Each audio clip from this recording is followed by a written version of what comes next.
Today's sponsor is Shudder, the premium streaming video service devoted to horror, thrillers, and suspense. Backed by AMC Networks, Shudder has a growing and dynamic selection of thrilling premieres, originals, and exclusives, including Rob Zombie's 31, The Ring vs. The Grudge franchise mashup, Sadako vs. Kayoko, and is the only place to see the highly influential Ghostwatch.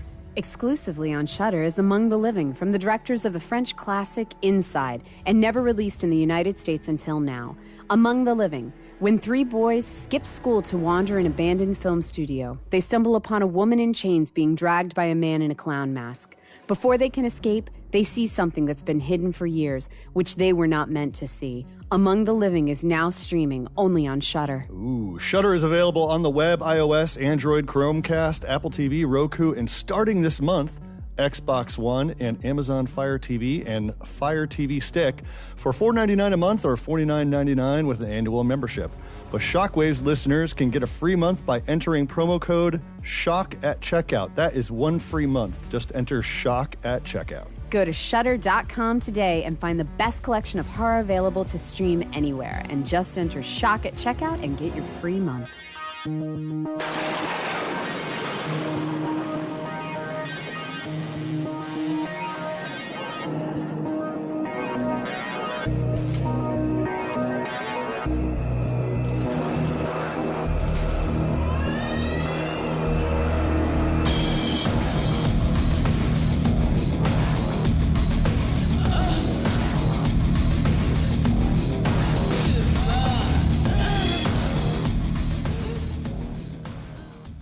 Okay, and welcome to episode number 56 of Shockwaves. I'm one of your hosts, Rob G. Sitting with me is Mr. Elric Kane. Whoa, man, summer's over, huh? No, we're in the middle of it. I mean, our summer, our little paradise away. Oh, You know? Oh, that was such paradise? a downer. Yeah. Oh, my God. Us being apart was paradise to you? I missed Yeah. you, George. I missed you guys too. Wow. Really? You All right, let me get to somebody with... I missed your loud shirts, Kane. Yeah, let me get to the co-hosts that have emotions. Ryan Turek. I missed you, Rob, and you, Elric, and even you, Bekah. Even That's me. right. And even Ernie. Ernie, our sound Ernie. engineer.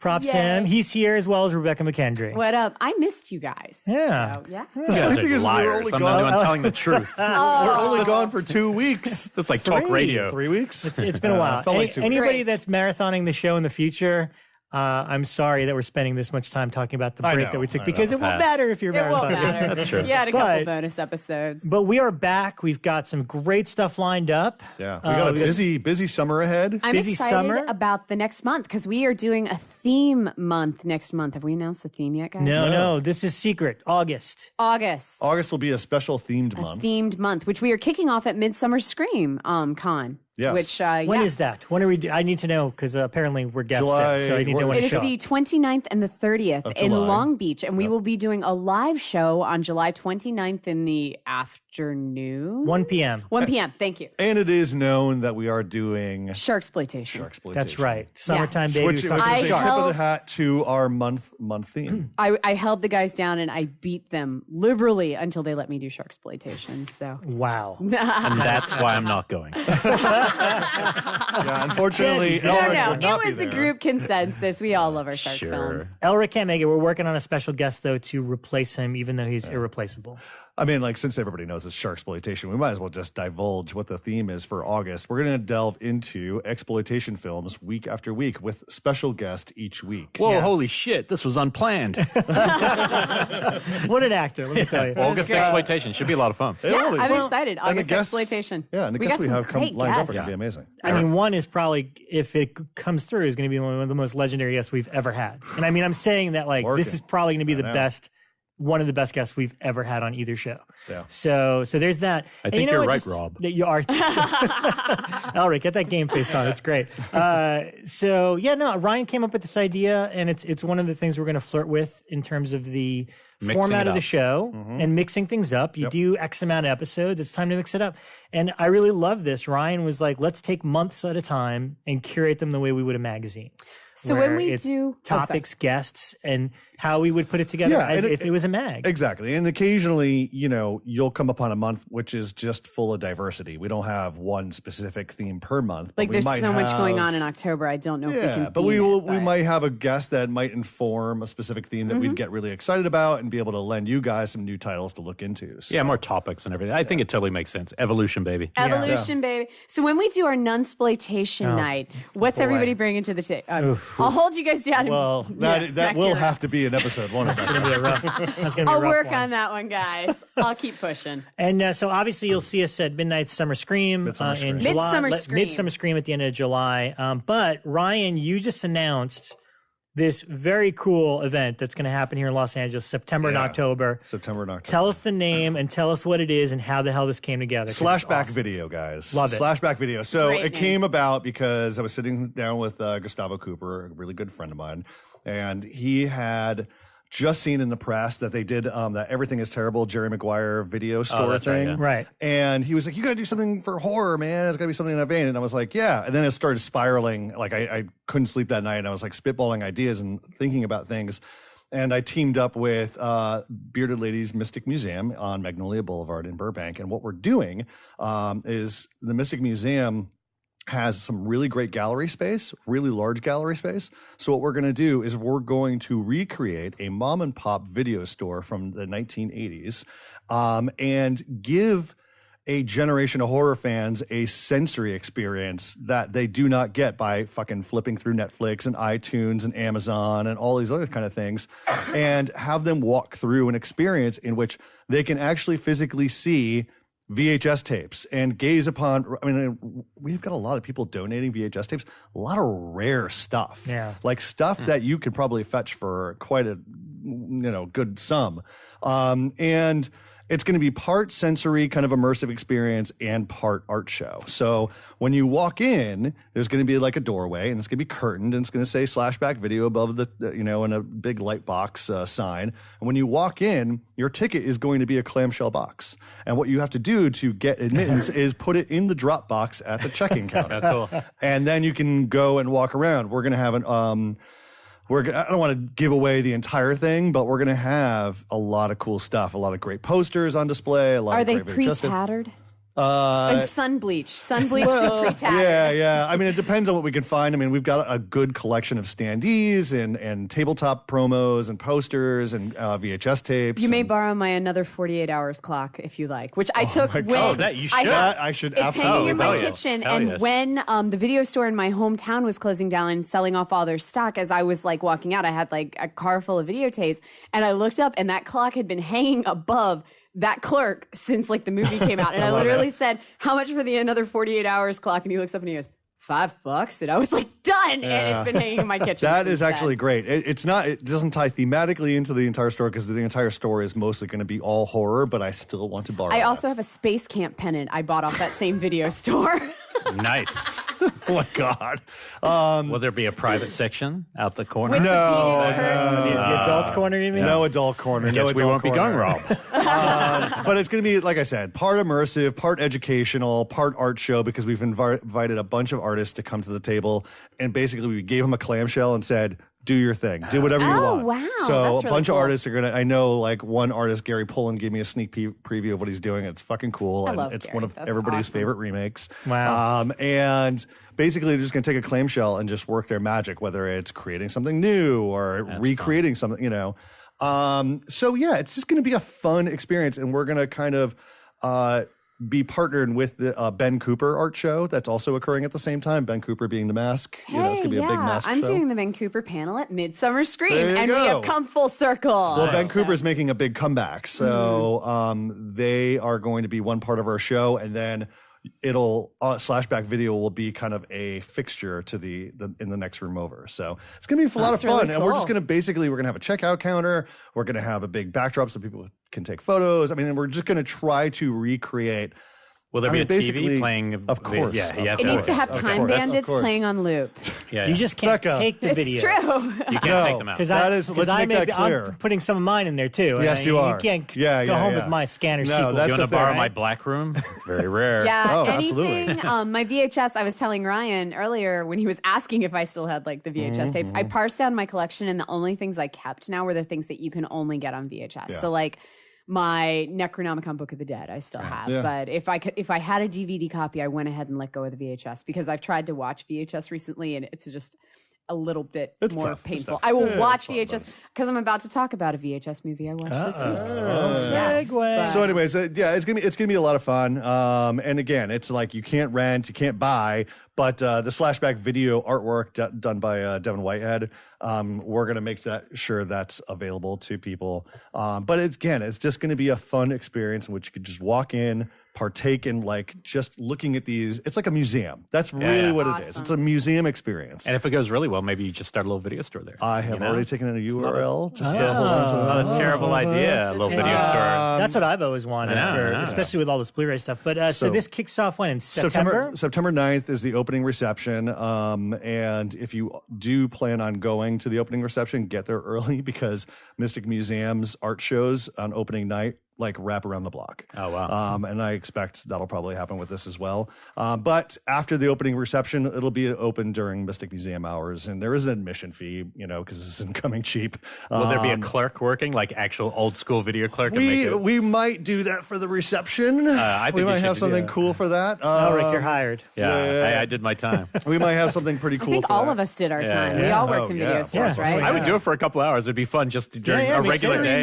Just to recommend things to people. We could be like those two dudes that just ignore customers to talk about movies. Let's guarantee me and you are going to do it. At least a night we're going to do there. But I do want to give a shout out to our sponsors on it. We have Fright Rags, Creepy Company, Waxwork Records, Phantom Carriage Brewery, and Mixtape Massacre, our friends at Mixtape Massacre. All people that that is a damn fine assortment. I know. They all came to the table and they were like, we know what you're doing. We love what you're doing. Let's do this. And if you go to the reception or you go to the show, there will be merch. They're all great stuff. Great. And I think Phantom Carriage Brewery is going to make a special Slashback video beer. Hey, nice. I'm excited about it. We'll drink that. Yeah. Yes. So anyways, I hope to see you guys maybe we could do something. I think we're talking about trying to do a show in there. Yeah. So we'll see. Well, the funny thing is Mystic Museum, which is just a terrific venue in its own right. They do a popular ghost hunting podcast in their back room. Oh. Yep. And every time I go there, they're always recording. So they must have good space. Right. Anyways, so yeah, Slashback video, guys. They're going to muscle in on that space for shockwaves. Just wait, guys. Closer to my house. All right. So obviously we've seen a lot of material over the course of the last 3 weeks. I've narrowed my list down to just a couple here and there because we can stretch this out. But who wants to go first? Who traveled and saw stuff? Bekah, you mentioned a VHS, so why don't you kick us off there? I will kick off with the VHS tape I watched. I revisited 1991's The Boneyard. Has anyone heard of this I've never movie? heard of this. Are you fucking serious? I saw you post about it and I have no idea what it is. Oh my God. It is so much more obscure than I ever dreamed. So I put this in my own brain. This falls into the same realm as like Dead Alive and Return of the Living Dead. And I guarantee that as soon as you guys see the box cover, it's got a zombie poodle on the front. You're going to remember the box cover. I know exactly what that is. The Boneyard. And the font is really kind of like pink and wacky. Yep. Did you just say that? I didn't. I said Boneyard, pink poodle. But the poodle is rather small. So this movie came out in 1991. It's definitely feels like a late 80s horror comedy. So much gore, like Reanimator levels of gore in it. Amazing effects work. The guys are looking at the artwork right now. Oh, okay. Yeah. The characters I'll talk about in one sec, but I'll start with just the general plot is these cops start getting these weird stories about this mortician in town. And so they go into the mortician's office and they find that he's got these 3 corpses of dead children. Like there are 3 children's corpses. No one knows where they came from. They just think he's a deranged serial killer. And he's like, no, this is a curse. It's a curse of my family. I have to feed them or else they come to life and they wipe out everything. And they say, oh, dude, you're crazy. Lock him up. And they bring in this psychic to be around the bodies and be able to tell where these kids came from so that they can connect them with their parents. And what happens when they get to the morgue with the cops and the psychic is the curse was real and these 3 children burst back to life and start killing everybody. And Phyllis Diller is in it. She plays the morgue clerk. She looks like the poodle. She does. She does. It's her poodle. Oh, that makes sense. So much gore in this. It's very much like Return of the Living Dead, where the zombies can convert other people. It's gruesome. The effects are beautiful. The guy who directed it, this guy named James Collins, was an effects guy. He'd run an effects house for years. He did the effects on House and a bunch of other stuff. He worked a lot with Mark Shostrom, because as soon as I posted about it, Mark Shostrom messaged me about what a great guy he was. And this was his directorial debut. I think it may have been one of his only films he did. The reason that this one, I have a feeling, and I talk about this in the article, the reason I don't think it got a lot of play when it came out was because the characters are not in any way what you would think to be marketable in any capacity. It's not young people. All of the people in this movie are over 50, except for one bumbling cop who's maybe in his 30s. Even the three dead kids? The three dead kids, well, you have to assume they're a little old. They might be small, but they're old. But the main protagonist is definitely the psychic, and she is the anti-horror movie formula. She is older. She is I'll call her bulky. She looks like a female John Candy, and they actually go out of their way to portray her as more bulky. You call John Candy bulky? That's what I would call her. And I mean, but they go out of their way. They put her in these ginormous sweaters, so it feels like she's swimming in everything that she's wearing anyway. So she's sweaty. They actually make her look sweatier. She's mannish. She's got this short cropped hair. So it's a very weird. You've thought a lot about why this wasn't successful. I did. And not sold anyone in the process. Listen. It's so good though, because see the bulky woman in the sweater. Can't wait. It works really well. The deterrent. I swear. And then the person that she works with, the second lead, is this elderly detective. But somehow it works. You've got this older cast of people, and it's a perspective that you never see in horror films. And somehow it really works. And she gets these visions, because her whole job is she connects dead children with their parents. When you dig up a body and you're who is this? She feels the body and then connects them. And so she has all these horrifying visions. And it's got a zombie poodle at the end. Listen, if you were on the fence, it also stars Norman Fell, who was Mr. Roper. He was Mr. Roper. From that alone, just saying. Yes. So there's a lot to love about this movie. And there are moments of it that feel kind of silly, like the giant zombie poodle. But, I mean, it's very much like a Dead Alive feel. And yeah, it's one that I'm really sad because it was sacred to me as a kid. So much so I still own my original VHS copy. And it never got it. I would take that back. It got a very limited DVD release in 2004. You can't touch a DVD copy for under $70 now. Rumor is that Code Red may be putting it out soon. So we'll see. Elric, alas. That was Boneyard. We're so tight now. We've got a relationship now. So. He listens to the show not. Oh, my God. So Boneyard, 1991. Boneyard. I highly recommend you guys check it out. Cool. Nice. Ryan, what you got? Surprisingly great. Before I dip into the kind of weirdo cut that I actually saw before we went on break, I want to say that I revisited Land of the Dead. Okay. And I have not seen it in quite a while. That's my Dennis Hopper moment. And nose pick. And Shout Factory Scream Factory just announced they're going to do a special edition. This movie is held up remarkably well. I think it gets better. I think it gets better with age too. And I kind of predicted, I'm not saying I was smart ass or anything, but I kind of predicted it would when it first came out, because Day of the Dead got so much shit when Day of the Dead came out, and that has aged, really, really well as well.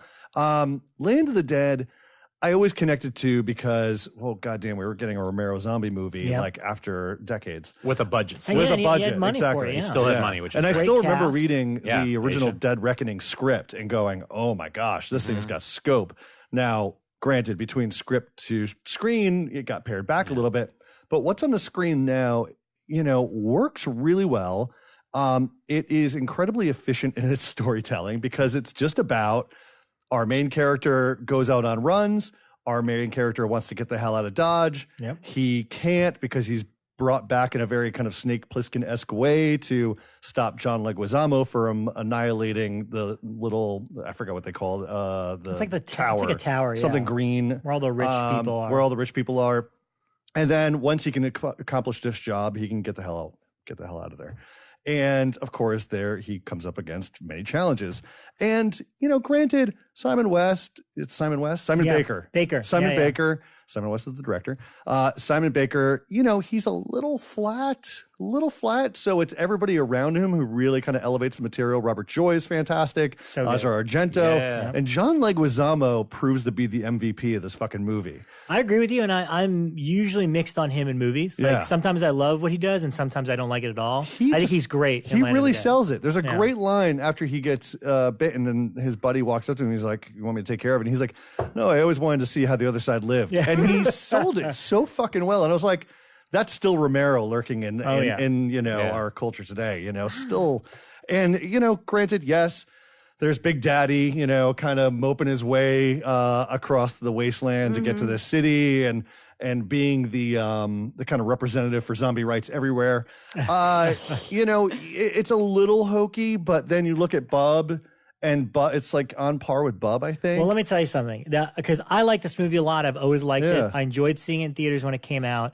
And the one flaw that would have elevated this to beyond what it is there's no reason that Big Daddy shouldn't have been Bub.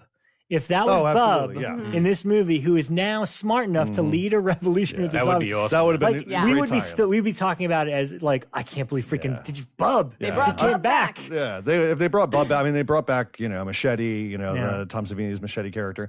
The only thing that there's a couple of things that I think are flaws, but I kind of wish that he didn't lean into making every zombie a character. Like, I think he just kind of really embraced that a little bit too much because that's what audiences responded to in, Day of the Dead, Dawn of the Dead, and so every zombie is a fucking character. There's the butcher, there's the baseball girl there, and it's like, okay, just ease back a little bit on it. Well, Give me what's some great anonymous in Dawn zombies. is all the anonymous shoppers. Just that's what I love about that. Yeah. The soundtrack is really good. There's a great kind of Mad Max-esque riff that plays in the beginning and during the credits at the end. Dead Reckoning. The Dead Reckoning really brings about the sense of scope. Like you can only imagine. There's a great scene in which the Dead Reckoning is just tearing down a highway and it's firing on all cylinders. There's guns blazing. There's fucking fireworks going out the top, and you're like, that is awesome. That is Romero stepping up his game and elevating the zombie, his Of the Dead series. And then it took all a turn with Diarrhea and Survival. Has anyone seen the last ones? Anyone seen his last? Yeah, what was the last one? Well, there was Survival? Survival. Survival. I think is unwatchable. Was that the cell phone one? No, that's the island one where it's the two warring families on the island. Yeah, it had Hatfield and McCoy, but exactly. That's what he's doing. The last one I saw was the cell phone. It was like the Diary. The Diary. Diary was the last one I watched. I didn't like Diary. Survival's okay, but because of its budget, it's so over-reliant on CG that it's not nearly as good. It's almost like it's a cool movie if only it didn't have zombies in it. Yeah. Did it have like the forced message? Because that's what I felt in Diary is like, he's feeding us with this force. Don't look at your cell phone message for like the whole fucking movie. Survival definitely has this thing going, and it's like, oh my gosh. But you can't take away the joy of the first three. Oh, no, not at all. But I think Land belongs in with absolutely those four. Yeah, and Land it's funny because I remember before I was watching Land on Blu-ray when it initially came out, and my friend Mike came over and he's like, "What's this?" And I'm like, "It's Land of the Dead." He's like, "I don't remember it being this good." Just watching a couple of minutes, like, this actually is aging much better than my initial reaction. Yeah. I've always liked it, and I think with Scream Factory putting it out again, it's going to find a brand new audience. Yeah, I'll be eager to dive in and check it out again. I think it's time for fans to just kind of own up that there are four now. There are four. It's part of four. Those are the big four. You can stop saying Of the Dead trilogy because there are actually four films now. Yep. Yeah, but saying four is harder than trilogy. It's a quadrilogy. Yeah, saying quadrilogy is hard. That's hard. I mean, like the Wishmaster quadrilogy. Oh, God. Yeah. The House quadrilogy. Moving on. All right, what do you got, Elric? I saw that just as a catch-up. I did see that Primal Screen show finally. Is it a show? Or is it a one-off? It's like a backdoor pilot. Yeah. Okay. But I liked it a lot. I thought it was good. I mean, I literally on Shudder, correct? Yeah, on Shudder, and it's on there now. It's Rodney Asher, and just throwing I think if it does well enough, they're going to kick off. Yeah, I liked it a lot. The only thing I'd say about it, I almost don't know if they need to be like 25 minutes. They feel like at like 12 they could be perfect. It's like it's just all visuals, recreations. But I liked it. I thought it was really cool. But the first movie I definitely want to plug, and I really enjoyed it. I'd never seen it, which is always hard with some of these hour releases. Madhouse, I thought was super fun. Oh, the dog, the killer dog I movie. thought I watched with Dick. So it's okay. So first, it's already made for me because it's from the director of The Visitor, which I did not know. I would have watched this a lot quicker. Ovidio G. Asanitas, who's AKA Michael Paradis when he made The Visitor. So it's also shot in Georgia, just like The Visitor was, but it's shot halfway through the movie. I was like, wait a minute, I lived across the road from that tree, and so it's all shot in Savannah. So I was really excited once I figured. It took half the movie for me to place it, but not only that, they filmed in one of the most haunted house. The whole film is set in one of the real, known to be one of the most haunted houses in America there, which was I can't remember what kind of house it was, but it was some sort of like maybe it was an old hospital boarding house or something. Anyway, the movie, the poster or VHS art that Arrow just has on the cover is awesome. It's like a woman in the dark. You just see her eyes and a dog growling in the darkness, and it's really a cool cover. But I think maybe I went online quickly and saw a negative comment, so I was like, oh, it's probably going to be another shitty, because I've been burned by a couple movie? It's a slasher, part slasher movie. The killer's a dog. Part psycho, like sisters, psycho kind of movie. Twin sister thing? Twin sister kind of, with a younger. I mean, this was a blind buy before I started traveling, so you're hyping me up, and I can't wait to see it. It's really fun. It does the same. Don't look at photos because there's some spoilers I can already spot. It takes a huge. Like one of those movies where the first half's a slasher and then it goes on a total, you're like, could not see that coming in a million years. So, which makes it so fun. And so, but it's also not where The Visitor is all holy fucking shit in that over the top way. This is actually a really well shot movie. And best of all, the soundtrack you're watching and then suddenly, boo, boo. Boo, boo. Ritz Orlani score. So you even sounds a little bit like Cannibal Holocaust. And then, so it's a really good score. It looks gorgeous. It's fun. Yeah. It's a good movie. And, you know, I won't say much about the story, except it's basically there's a woman and you realize she has a twin she hasn't seen in a long time. And she starts saying why she hasn't seen her twin in like 20 years. And it's because every time on her birthday, this twin would get a savage dog to basically come and attack her and like treat her like shit. And she'd say things like, you know, there should only be one of us on her birthday. And only that is so fucking crazy. So then the sister is like in a hospital and they reunite for a second. Then the sister's like, I'm going to get you on your birthday. And then it cuts to a credit saying 3 days until her birthday. So you know what the movie's going to be. And it's really, really kind of fun. Wow. Because I got burned on a couple of those Arrow, what was the big box set with the 3 American horror? Yeah, I felt like they're okay. And some people I know love them. I kind of felt all 3, I was kind of like, eh. Yeah. And this felt like, oh yeah, this is a return to a good unknown. I can't wait to check it out. Yeah, I have it too. I just watched the trailer, and some of the dog stuff in the trailer alone, it's ridiculous. It's a mixture of really good and terrible at the same time, those parts, but the actual movie is a good movie. I liked it. So I watched LIVID, or LIVID, however you want to say it, because I recently obtained a multi-regional player, and this is a film by the directors of Inside, Alexandre Bustillo and Julian More. And it has not been released in America. I don't know why. I know it's their direct follow-up. And it's their follow-up immediately after Inside. I got 2 names for you. The Weinsteins. Bob and Harvey. Right. Absolute sin, quite frankly. Absolute sin that they're holding this movie hostage. That's the kind of one that would play great at like Beyond Fest or somewhere on a big screen. You know what? I would love to see it on a big screen. I don't even remember Inside that well because I've only seen it once, and the one time I saw it was so potent that I was just like, I'm going to take a little step away from that. But I got LIVID, the UK Blu-ray of it, threw it on one night, and this is more of a not even traditional, but it's more of their take on a vampire story, a very intimate vampire story, and it is stylistically excellent. I mean, it looks great, and the basic gist of it, which is kind of funny, is that there's a girl who we meet the main character, and she is learning to basically she's working with this company that attends to the elderly, like shows up and gives them their medication and takes care of elderly people at their homes. So sort of like a nurse, but like an on-call one that goes to their places.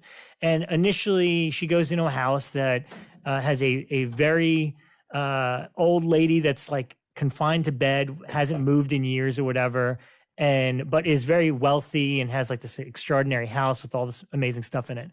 This is where it turns into Don't Breathe, or maybe Don't Breathe got it from this. Don't Breathe. Literally took it from that. Yeah, I'm pretty sure that Fede saw this movie and was like, that's a great idea. Yep. Basically, she tells her boyfriend about this, and he's like, well, me, you, and my best friend here should break into that house and steal all this woman's stuff since she's confined to a bed.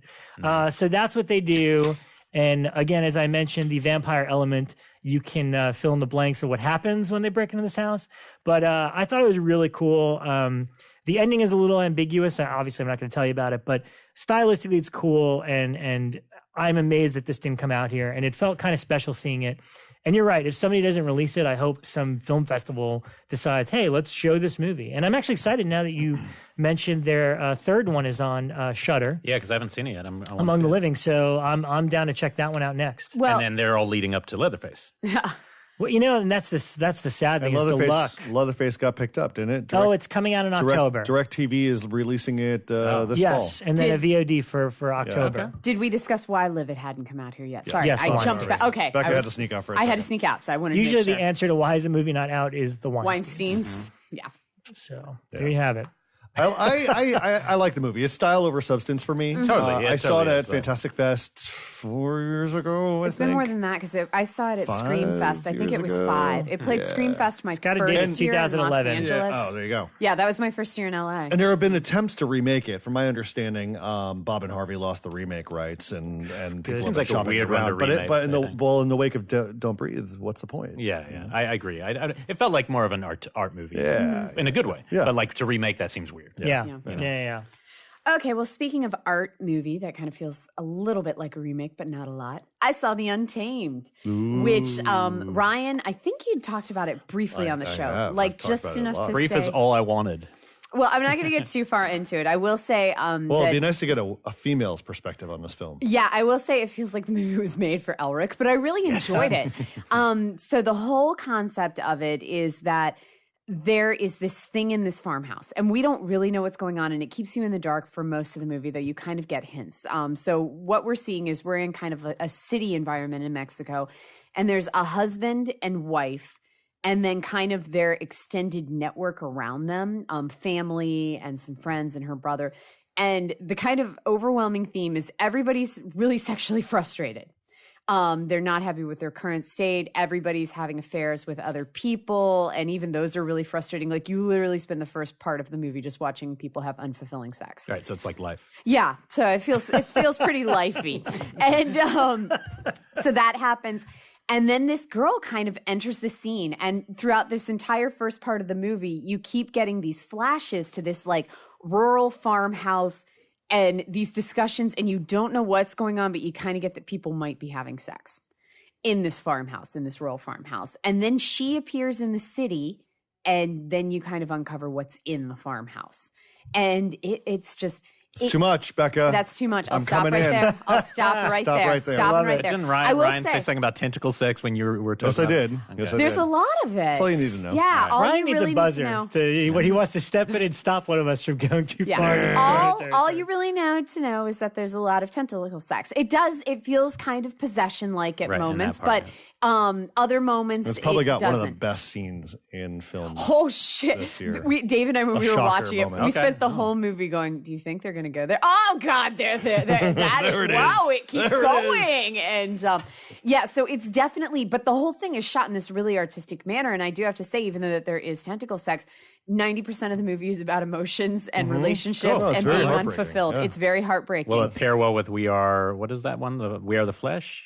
I still haven't seen it yet. We Are the Flesh. That was Mexico City, right? Feels a bit less linear and a bit less constructed than this does. No, but they both have similar tones. I've got a pairing for you. This is like wine and a meal. Is this film and what is it? Oh crap! I built it up and now I'm blanking on it. Who's the director?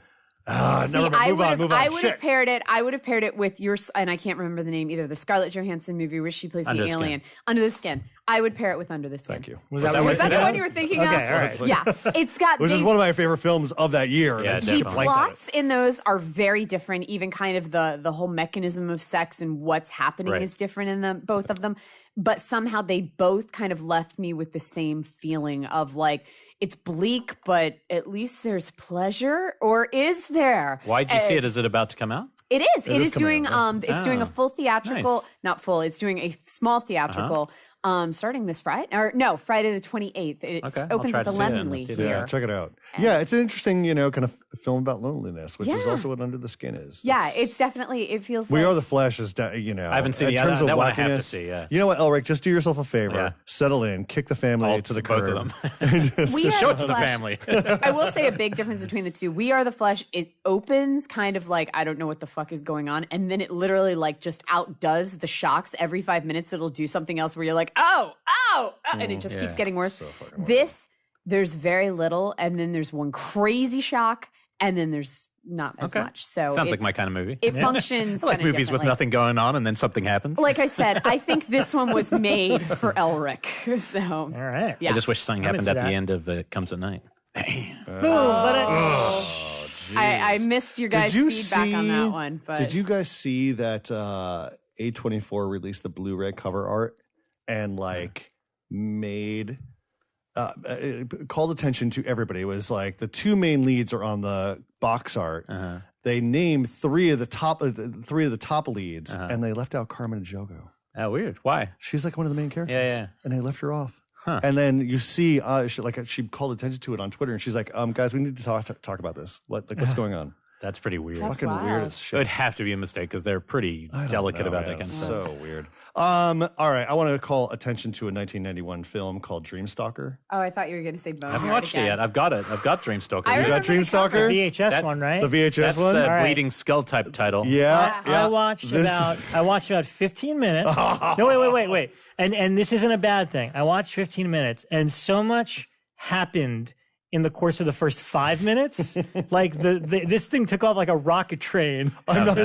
So much happened that I had to stop, and I was like, I need to watch this with at least four or five other human other beings. people in the room. I need other people. Yeah. So that's why I only watched 15, because I'm like, I'm going to get the Bad Movie Brigade and force them to watch this. I had a friend in the room, and we were waiting for our respective girlfriends to come back from wherever they were, and I was like, let's just put on Dreamstalker. And so I tossed it on. He's like, what the fuck is this?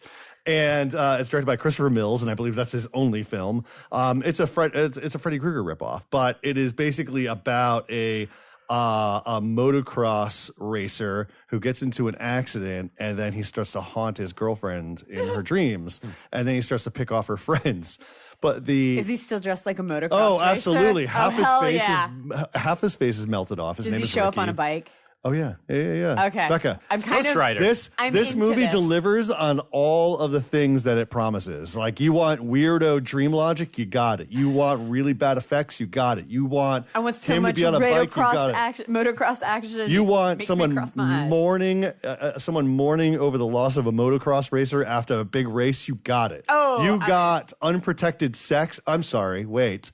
It is protected sex, but the condom breaks, and then he goes, oh well, it doesn't matter. It's okay. Moving on, and he continues to keep having sex. Is that a plot point, or do they address it? No, they never address it. No, she's having a dream. She's having a wet dream about her boyfriend, and then he's like making out with her, and then he pulls out a condom. He's like, just in case. And then he puts it on, and they continue having sex, and he goes, it broke. And then they keep having sex, and you're like, what the fuck is going on in this movie? Bekah, we've been there, right? 2 times each. 2 children. Jesus Christ. Dreamstalker, I mean, like, listen, guys, it's a total piece of shit. And it's fun to watch with friends. At the end of the day, you might be wanting the 90 minutes back. But yeah, if you like, of course, the wonderful fiends at Severn Films put this out in Intervision. Yeah. So if you like things, yes, the VHS style, like, fan. It's not good, but it's like, I literally couldn't believe the first 5 minutes. So much happened, like the way the story progresses. I forgot. I totally forgot. Like, isn't he on a plane? Or she's on a plane, and then he proposes to her, and then it's like 5 months later. Oh, they like, do promise me you'll never sort of, leave me. Yes. Like, this is the first 2 minutes. The first 2 minutes, God. like they're establishing the really hot and heavy relationship she has with Ricky.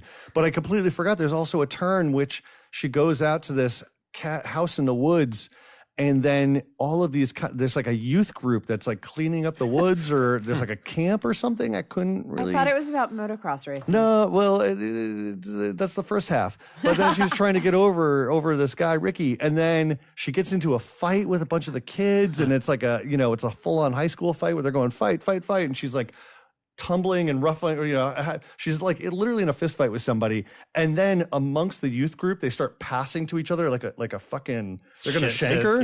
Yeah, and I was like, what is going on in this fucking movie? Wow. Anyways, it's a special piece of cinema. And you should find a way to watch it without paying for it, is what you're saying. Yes, I am. Watch it at a friend's house is what you're saying. Sorry, Severin. Hey, they understand. I'm sure. Are we still going? Well, I won't go into it too much because I think you've talked about it quite a bit, Rob. I finally did watch Parents again. Oh, so yeah. I either had never seen it or I had seen the trailer and box a million times as a kid. And it really is a good little movie, but it doesn't really feel like a horror movie, does it? It's like, it's got horror tropes, but it really is like just like a dark little drama, comedy, coming of age movie. But it's really well made. Yeah. And you can feel so much like Wes Anderson and Todd Solondz like vibe to it. Yeah. And somebody told me that in the I didn't watch the extras, but they told me afterwards, because I said afterwards, I was like, oh, it's like a Todd Solondz film. They said Todd Solondz right out of college, he had just left college, he was offered to direct it. Oh, wow. Bob Balaban offered him right out of college, and he said no. Oh, wow. And he went off and made Welcome to the Dollhouse. I'm like, oh, that makes total sense. Wow. Because it has that vibe, but with, it's enough horror to call it horror. Anyway, it's a neat film. But the one I wanted to talk about, I actually saw Sofia Coppola's remake of The Beguiled. Oh gosh, I love the original movie. Yeah. How was the remake? I know one of our listeners is a big fan, Ryan, out there. You know what? I turned to my wife. She found it really boring, and we went because I thought she was going to really like it. What it is it gets a lot of the buildup in the same way, but it really doesn't deliver on the tension of the setup. And there's a seediness that I love. The original Beguiled years ago when I saw it became instantly one of my favorite, like Clint Eastwood movies. I was like, wow, he's letting his star persona like totally go. And it's a seedy movie. He's a bad guy. This movie plays whether Colin Farrell's a bad guy or not way closer to its chest. It doesn't really, it's kind of almost up to the viewer. I'll tell you the one thing it delivers on. It is one of the best looking movies I've ever seen in terms of lighting. It is probably kind of like Barry Lyndon. It's just all natural. So it's all candle because probably like, oh, there's no electricity. So they actually stuck to that. So it's gorgeous. But honestly, it's, when a movie is at the one level from start to end and never really pulsates either way, there's a sequence towards the end where it goes to a place where you're like, oh my God, this could become the most tense, like disturbing, scary thing ever. And it just chooses not. So it's not Coppola not being able to deliver. It's that she's not interested in this being a horror film. You can see that her interest is a different kind of movie. So it delivers on what she's trying to make. And it's, it's an interesting movie. But for me, I was like, oh, there's just this tension that I really missed from the original. Great cast. Everyone's good in this. But man, if more than anything, I want to use this as a moment for somebody to go back and discover that original first, because it is such a unique movie. It's Don Siegel too. So it was like right before Dirty Harry, literally the same year almost as Dirty Harry, but just before it. But it totally feels like Dirty Harry because it feels like an exploitation film. I watched the original like a year ago, and it feels like an exploitation film. It feels gritty and seedy and gross and mean-spirited, and sexual because he's like sleeping with all the different people. But everyone's good in this one. So I can't, it's not like don't misinterpret that I don't think is good, but it really just kind of tonally never took off. And it seems like it's hard, frustrating. If you had not seen the original, I mean, I know that's hard. Would it work as its own movie? It still did. It's not like I was like missing the other film. It was more just like, oh, I see where you're going, and then it just didn't want to go any further, if you know what I mean. And it's very uniform. And I always find like I like slow movies, but I also like payoff. So that's when I was talking about It Comes at Night. That movie, give me a big crazy ending, and I probably would have been totally on board. I could watch something very slow, but if you give me some payoff, and when a movie just cuts to black and says, "Oh, credits" or something, I'm not saying that this does that. It frustrates me. But it's, her craft's great. And also it's not her traditional, how her soundtracks are usually the best part of her movie. Yeah. This actually has no music like that and just a little bit of score towards the end. So, maybe that flattened it a little for me. But, some people are going to dig it, but I say go find the Don Siegel. It's a crazy movie. And I do think that original is kind of horrorish because it's a pretty nightmarish situation the character's in. Cool. Yeah, but, I just picked it up. I've never seen the original. Yeah, I think you'll got it on Blu-ray. Nice. I have a movie that I've been dying to talk with Ryan about for weeks now. A little movie that Scream Factory put out called The Lawnmower Man. Lawnmower Man. Yeah, because I know you're a fan, and I'm a fan. I like it. I don't care what anyone says. Yeah. I've always been, yeah. I liked it in the theaters first time. You posted a funny photo of Jeff Fahey without his shirt on, like looking in the mirror and you're like, this is where I learned my game, whatever your joke was. Yeah, because it's him looking in the mirror with his shirt off, and he's just got these jeans on, and he's looking at like a Marlboro ad, and then he's like, hey, yep, you got a horse? And I'm like, what the fuck? Like, you could tell that was a special Fahey moment. You know when actors go to acting school and they're like, private moments, explore your private moments. Fahey probably went full private moment, and they were like, Fahey, this is what you got. You got a mirror. You are Job. You got a magazine that's got some cowboys in it. Give us a private moment. What would Job, a heightened Job, do? There's a really good article on the site that we put up maybe a year ago. It's by this writer named Norberto Gomez, who's a professor. I think he's at Johns Hopkins. He's somewhere near Baltimore. And he explored masculinity in the Lawnmower Man series. He goes through the whole thing. Wow. Amongst other things, he explores like the portrayal of technology at the time, but it's like a really in-depth exclusive dive, academic dive into the Lawnmower Man series. It's up on our site. Right. So well, I watched the director's cut because this had a longer cut on it. Yes. I mean, you know, it's technically based on a Stephen King story, but he was so upset that it has one scene from the story that he took his name off of it. Yeah. So you're not even allowed to the disc cannot even mention his name. But we all know it's based on a Stephen King story. And quite frankly, it's not that good a story. So the fact that this movie, I love that Stephen King story. Well, regardless, the fact that he needs to go for. Well, let's just lay the groundwork, so to speak, that the Lawnmower Man short story is just about a guy who has an insane lawnmower man who eats a gopher. Who eats a gopher and eats the grass. And really? Basically, yeah. It's weird. And then he pukes up the entrails in the bird bath, if I remember correctly. Yeah, exactly. This is during a time when there was a lot of Stephen King adaptations being made. It had been proven to be a big success. The Stand was a success. There was a lot of Stephen King. A Graveyard Shift came out. And, you know, there was just people were grabbing up titles. Right. And in this case, they decided to go down the PR path. It's funny, though, because the last moment of that, without spoiling it, to me, when I was in theaters as a kid, I remember that's a total Stephen King moment. Like, really smart, crazy moment. No, none of it. It was literally title alone and the fact that Joe, had and look, I'm not critiquing the story, but what I'm saying is this. To me, the best adaptations of Stephen King stuff is it's much harder to take a very giant epic book of his, like The Stand, for example, and to truncate it, or Dark Tower, we'll see, to truncate it into a movie. Whereas the most successful stuff is when it's a short that is expanded to a feature, because you can keep the essence of the Stephen King thing and then bring your own thing to it. A good example about Clive Barker stuff, like his short stories, I feel work very, very well as features. Yeah, because you can get all of it and expand on it with whatever the themes in our idea. I mean, Candyman's a great example of that. 1408 I thought was pretty good, minus the third act, but that's an example. It's a tiny story that they made into a pretty creepy movie. I feel like the fact that they took that little story that you described and that director Brett Leonard came up with this amazing, way ahead of the curve virtual reality storyline. Yeah. I mean, I liked it as a kid and I hadn't seen it since then. So I watched the director's cut, which is about 20, 30 minutes longer. It's really cool. I really like this movie a lot. I think it's really good. I like Pierce Brosnan in it. I think Jeff Fahey, I remember not relating, but and I'm glad they not relating, but you know what I mean? Like where I felt such deep sympathy for him, especially when he was a simple guy, because I don't know him. I didn't know he's acting. He just and he gradually gets smarter. And you know, it reminded me of Flowers to Algernon and Charlie, which the director mentions. That was totally his inspiration. And I love that story. And he's watching it now as an adult, like what he does is so amazing. Because I totally believe he's kind of this simpleton. And then at one point, he's like, my intelligence has surpassed yours. And you're just like, whoa. So I just thought it was a super cool movie and I like it. And I just think it's really ambitious for 1992. Yes, absolutely. And it does a lot more character work than it has any right to do, because it's a pretty, you know, it's a effects heavy film. And Brett Leonard, who went on to do Virtuosity, you know, he proved to be like more style and visual effects over substance. And with there's substance. He makes an opera of pain in Virtuosity.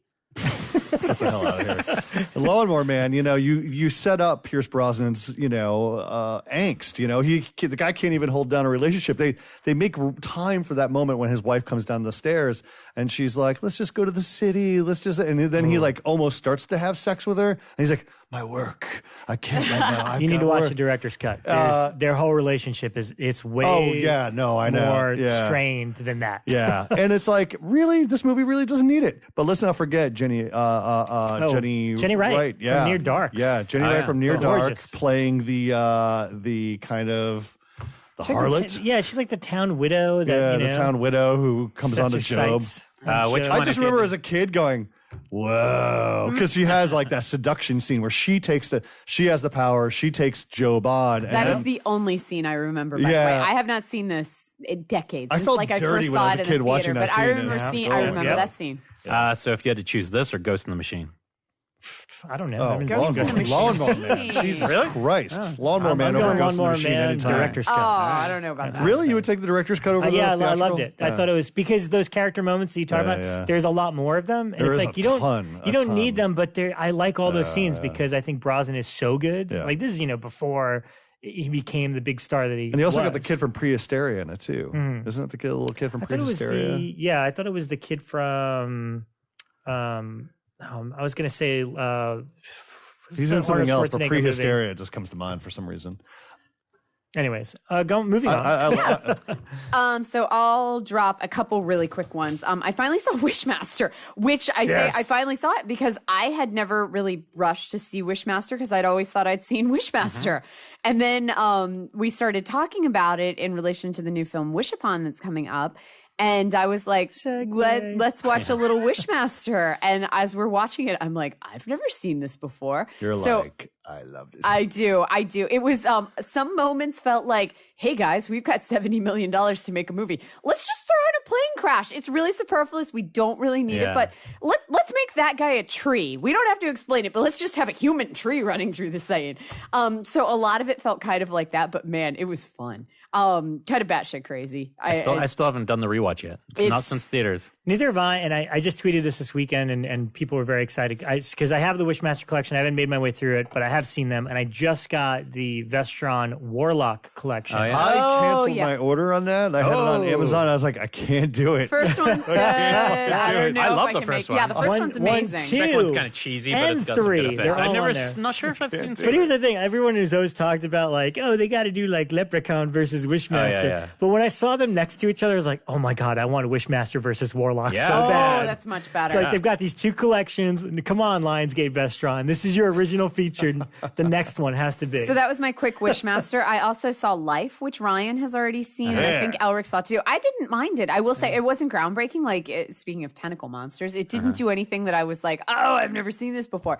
But I enjoyed it. And it's I ate okay. popcorn. Yeah, it's okay. I was kind of cool with it. But the big one that I saw that I will do is Virus from 1999, which I feel like you talk about that every week, but maybe I'm wrong. No, I have not talked about it since 1999. For some reason, I remembered this movie. I saw it in the 90s, and I saw this one in theaters. Is this Donald Sutherland, New Zealand's Cliff Curtis? As like a weird sea captain and Jamie Lee Curtis, who disowned the movie and spoke out against it. And I remember it being a lot better. I will say the effects are still really good, and like the robots, the bit that they build, the human robots are really cool looking.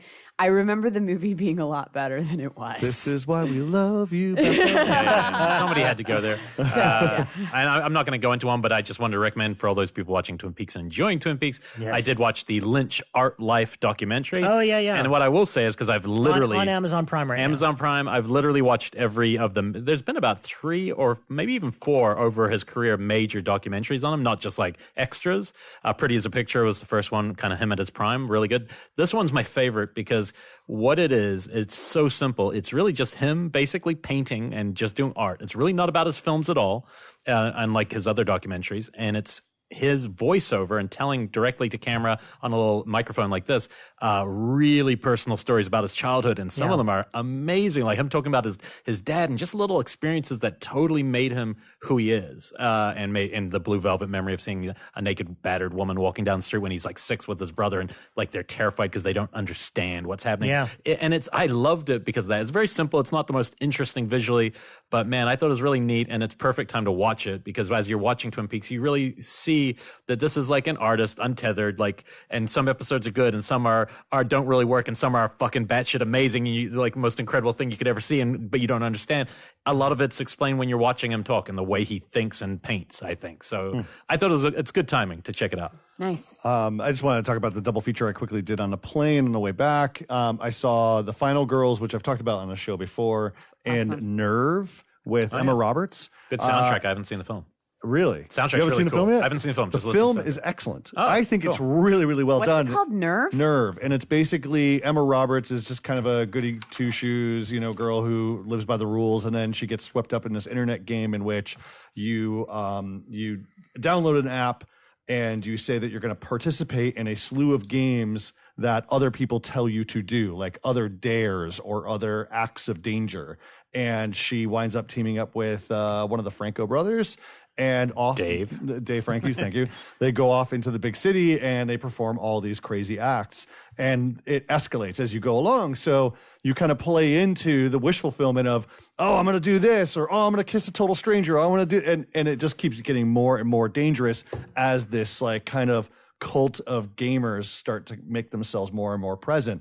And I got to tell you, it was incredibly effective. The directors who did that film did Paranormal Activity 3, which Catfish. is one of Catfish, and it looked very visually inventive and like kind of exciting. It was. That was the thing. It was poppy. It moved fast. Yeah. It was visually stimulating. And both Franco and Emma Roberts had really great chemistry. And then The Final Girls, guys, if you have not seen The Final Girls, see it. This is my third time watching it. It holds up and it makes me laugh every single time. And it's such a love. Yeah. Oh my God. There's one moment in this movie in the third act where it's like kind of a goodbye scene. And I literally was like, I'm getting emotional. This is dumb. But it works so fucking well. It works so well. So you watch movies on planes. I read. I have my iPad, and sometimes I'm done reading scripts. For a cinema. You go. I was going to tell you something really nerdy about The Final Girls, which is it's not related to this, but but our listeners will appreciate it. Basically, I went to go see Aksha at the New Beverly. Did you cry? Because I cried. Don't tell me. Great. It's great. I bawled my fucking eyes out. It's really, really great. It's the new film by Bong Joon-ho. Yes, who did Snowpiercer and Mother and Memories of Murder. A lot of great Korean films. Anyway, they made a print of it for the New Bev. So I went to go see it, and outside I bumped into the writers of The Final Girls, Josh and Mark. Josh and Mark, and Josh Miller was in.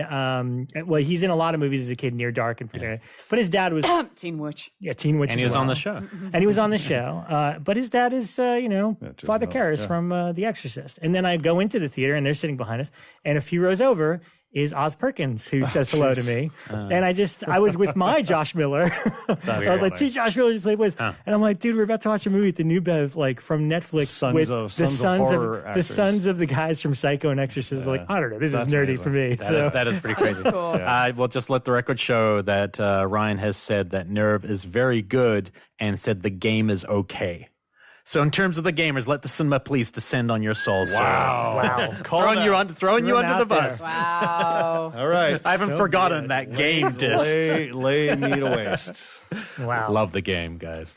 Alrighty, but we're going to wrap it up. Really quickly, I just want to say, obviously we did a bunch of bonus episodes in between the break. Please go back and listen to them. Yeah. Me and Ryan were saying, I think people are adverse to the word bonus. Yeah. They see bonus and they're like, I don't know about that. But they're all a lot of fun. We did summer themes. Yeah. And I only bring that up because I literally just watched The Burning, Madman, The Final Terror, Just Before Dawn. I did a marathon of them. My roommate had not seen any of them. So literally, I think it was 104 degrees. Like, we need to watch The Burning because today we are cropsy. And we just watched them all in a row. Yeah. And then you did one that was horror films based on true tales. Kind of. We did, we called it True Tales of Horror, but we did 4 stories in the episode. We do the town that Silent Hill is based on. So we explore the real town of Centralia that's burning from underneath. And then we did the story of when Nosferatu was sued by Dracula. Yes. The original Nosferatu film, and how it had like such a shaky release because Dracula sued the shit out of it and everything that went down there.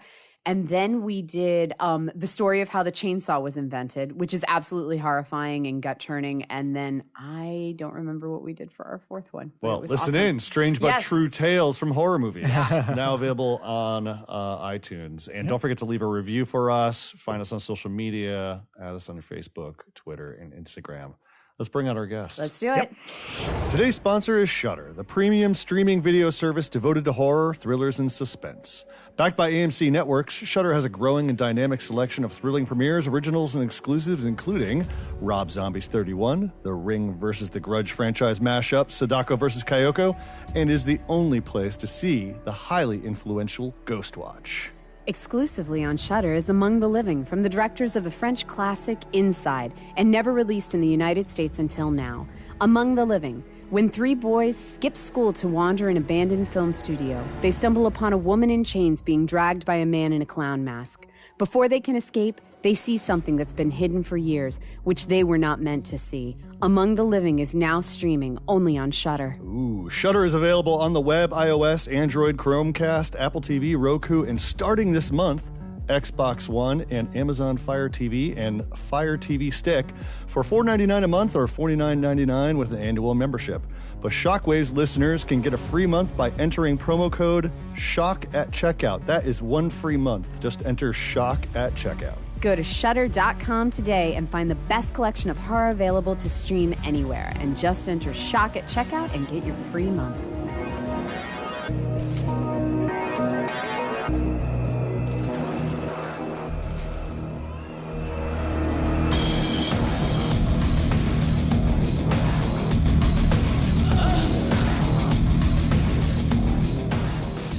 All right, I want to welcome a special guest that we have, Mr. John Leonetti. You may recognize his name attached to such films as The Conjuring and Annabelle, and this week's release. This comes out this week, Wish Upon. John and I had met when he was doing press for Annabelle, and we were stuck in a room doing the usual kind of video junket in which you have 3 minutes to rattle off as many questions as you can and get as much rich content as you can from your interviewee as you can. And I bet you don't miss those days. No, I don't. But I remember sitting down and doing my research ahead of time and looking at John's vast body of work. And you know, it reaches back from The Mask to Elvira to Mortal Kombat. It's like, what haven't you put your fingers on? And yeah, I mean, like, and you're a guest that we've been wanting to have on for a while. So welcome, John. Thank you so much. Glad to be here, actually. You know, I mean, like, we usually kick off with, and I think, you know, you began your career as a DP, correct? Or did you did you start? Yeah, I was going to say, were you a camera assistant first? Oh, yeah. Worked your way up the ranks? My father's had a rental business, movie equipment rental business. And he was like I guess you could say he was a visionary in our industry behind the scenes and the technical end. So you kind of grew up in all this, like you grew up around the cameras. Oh, 100%. My dad was an electrician on The Wizard of Oz. Oh, wow. My dad gaffed Singing in the Rain. Wow. Oh, my God. Wow, that is really special. It's I mean, he passed away at 98 about, my God, maybe 5-6 years ago or something like that. And incredible stories about him. And, you know, I just grew up in a Italian Catholic household where they have a family business and you start working in it when you're 13. But I was like crawling on electrical cable when I was 6 years old, you know, at the shop. And randomly, I worked on my first film when I was 15, actually. What film was that? It was called A Book of Numbers. It was a all-black movie. Raymond St. Jacques was the director and star. My brother was the camera operator. My brother, Matt, is 15 years older than me, and he's a very accomplished cinematographer, if you don't know about him.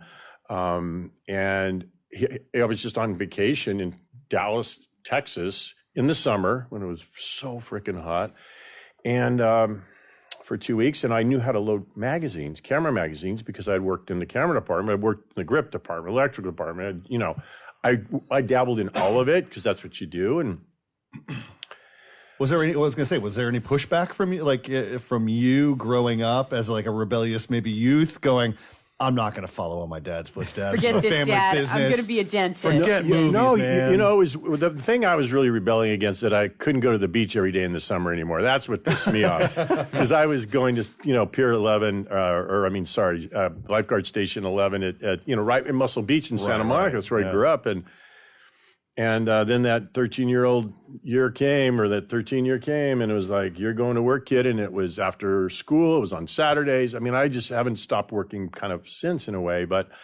it was weird. I really loved it. I got a BA in business economics. Okay. I went to UCSB and didn't take really, I took 2 film classes like the whole time just for fun.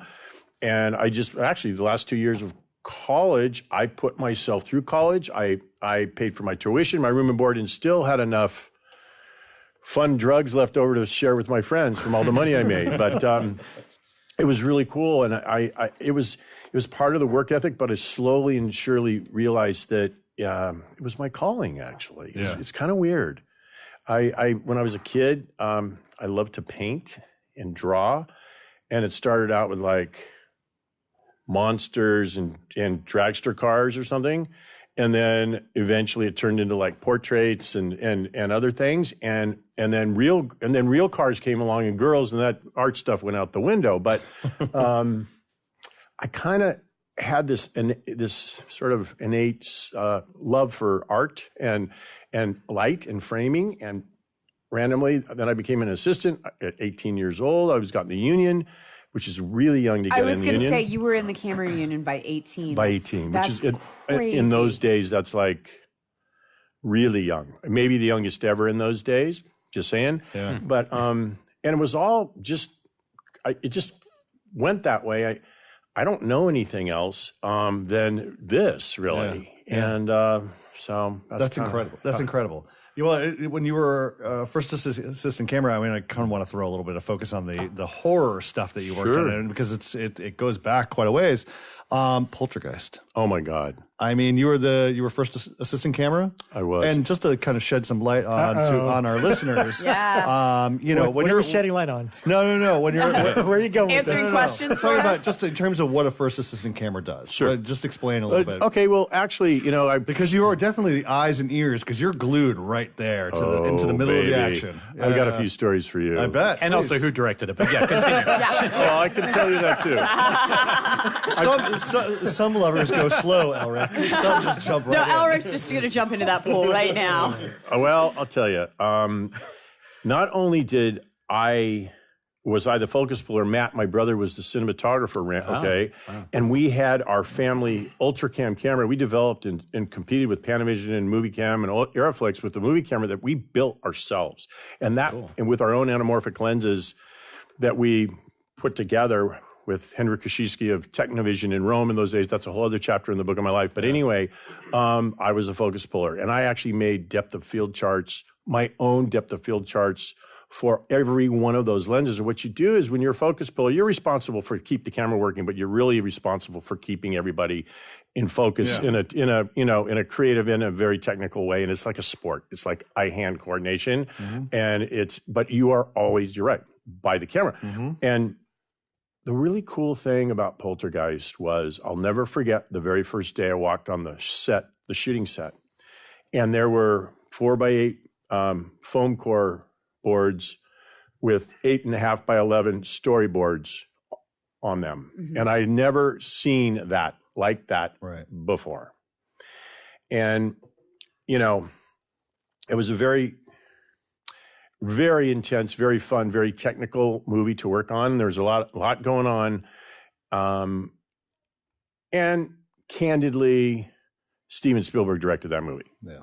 There's no question. However, Toby Hooper, I adore. I love that man so much.